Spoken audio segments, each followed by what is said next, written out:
ओम नमो भगवते वासुदेवाय। श्रीमद् भगवत महापुराण द्वितीय स्कंध प्रथम अध्याय। ध्यान विधि और भगवान के विराट स्वरूप का वर्णन। श्री सुखदेव जी ने कहा, परीक्षित, तुम्हारा लोकहित के लिए किया हुआ ये प्रश्न बहुत ही उत्तम है। मनुष्यों के लिए जितनी भी बातें सुनने, स्मरण करने या कीर्तन करने की हैं, उन सब में ये श्रेष्ठ है। आत्मज्ञानी महापुरुष ऐसे प्रश्न का बड़ा आदर करते हैं। राजेंद्र, जो गृहस्थ घर के काम धंधों में उलझे हुए हैं, अपने स्वरूप को नहीं जानते, उनके लिए हजारों बातें कहने सुनने एवं सोचने करने की रहती हैं। उनकी सारी उम्र यूं ही बीत जाती है। उनकी रात नींद या स्त्री प्रसंग से कटती है और दिन धन की हाय हाय या कुटुंबियों के भरण पोषण में समाप्त हो जाता है। संसार में जिन्हें अपना अत्यंत घनिष्ठ संबंधी कहा जाता है, वो शरीर, पुत्र, स्त्री आदि कुछ नहीं है, असत हैं। परंतु जीव उनके मोह में ऐसा पागल हो जाता है कि रात दिन उनको मृत्यु का ग्रास होते देख कर भी चेतता नहीं।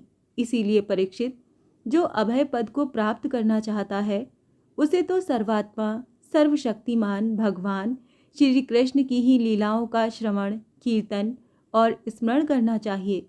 मनुष्य जन्म का यही इतना ही लाभ है कि चाहे जैसे हो, ज्ञान से, भक्ति से अथवा अपने धर्म की निष्ठा से जीवन को ऐसा बना लिया जाए कि मृत्यु के समय भगवान की स्मृति अवश्य बनी रहे। परीक्षित, जो निर्गुण स्वरूप में स्थित हैं एवं विधि निषेध की मर्यादा को लांघ चुके हैं, वो बड़े बड़े ऋषि मुनि भी प्राय भगवान के अनंत कल्याण में गुण गणों के वर्णन में रमे रहते हैं।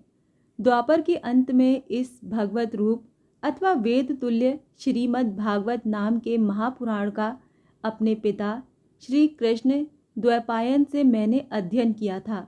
राजर्षि, मेरी निर्गुण स्वरूप परमात्मा में पूर्ण निष्ठा है, फिर भी भगवान श्री कृष्ण की मधुर लीलाओं ने बलात् मेरे हृदय को अपनी ओर आकर्षित कर लिया। यही कारण है कि मैंने इस पुराण का अध्ययन किया। तुम भगवान के परम भक्त हो, इसीलिए तुम्हें मैं इसे सुनाऊंगा।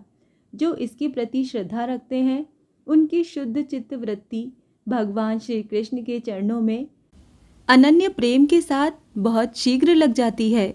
जो लोग लोक या परलोक की किसी भी वस्तु की इच्छा रखते हैं या इसके विपरीत संसार में दुख का अनुभव करके जो उससे विरक्त हो गए हैं और निर्भय मोक्ष पद को प्राप्त करना चाहते हैं, उन साधकों के लिए तथा योग संपन्न सिद्ध ज्ञानियों के लिए भी समस्त शास्त्रों का यही निर्णय है कि वो भगवान के नामों का प्रेम से संकीर्तन करें। अपने कल्याण साधन की ओर से असावधान रहने वाले पुरुष की वर्षों लंबी आयु भी अनजान में ही व्यर्थ बीत जाती है। उससे क्या लाभ? सावधानी से ज्ञान पूर्वक बिताई हुई घड़ी 2 घड़ी भी श्रेष्ठ है, क्योंकि उसके द्वारा अपने कल्याण की चेष्टा तो की जा सकती है। राजर्षि खटवांग अपनी आयु की समाप्ति का समय जानकर 2 घड़ी में ही सब कुछ त्याग कर भगवान के अभय पद को प्राप्त हो गए। परीक्षित, अभी तो तुम्हारे जीवन की अवधि 7 दिन की है। इस बीच में ही तुम अपने परम कल्याण के लिए जो कुछ करना चाहिए सब कुछ कर लो। मृत्यु का समय आने पर मनुष्य घबराए नहीं। उसे चाहिए कि वो वैराग्य के शस्त्र से शरीर और उससे संबंध रखने वालों के प्रति ममता को काट डाले।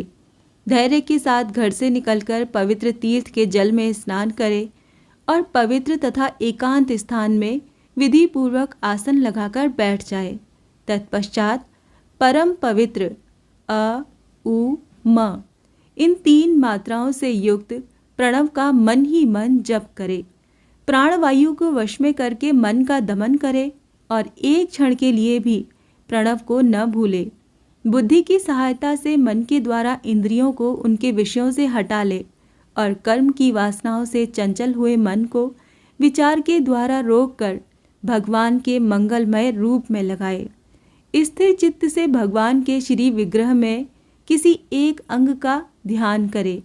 इस प्रकार एक एक अंग का ध्यान करते करते विषय वासना से रहित मन को पूर्ण रूप से भगवान में ऐसा तल्लीन कर दे कि फिर और किसी विषय का चिंतन ही न हो।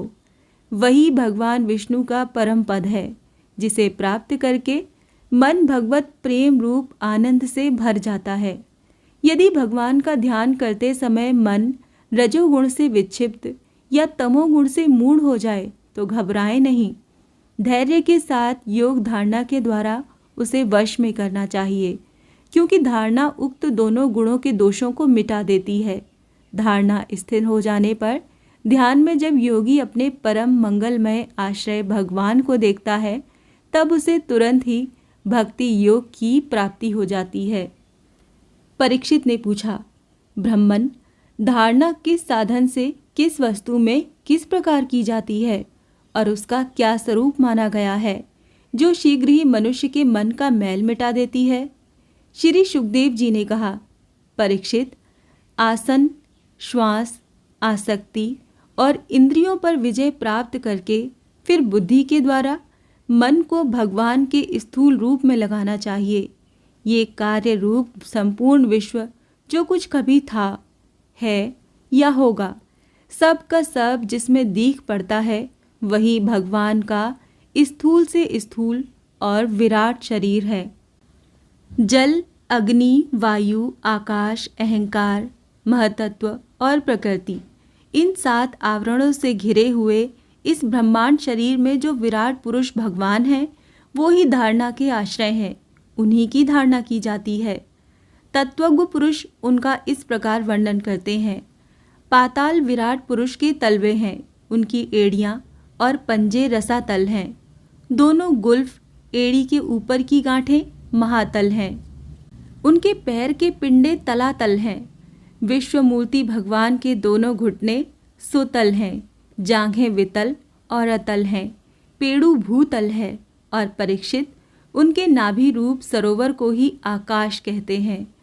आदि पुरुष परमात्मा की छाती को स्वर्गलोक, गले को महरलोक, मुख को जनलोक और ललाट को तपोलोक कहते हैं। उन सहस्र सिर वाले भगवान का मस्तक समूह ही सत्यलोक है। इंद्रादि देवता उनकी भुजाएं हैं। दिशाएं कान और शब्द श्रवणेंद्रियां हैं। दोनों अश्विनी कुमार उनकी नासिका के छिद्र हैं। गंध घ्राणेंद्रिय हैं और धधकती हुई आग उनका मुख है।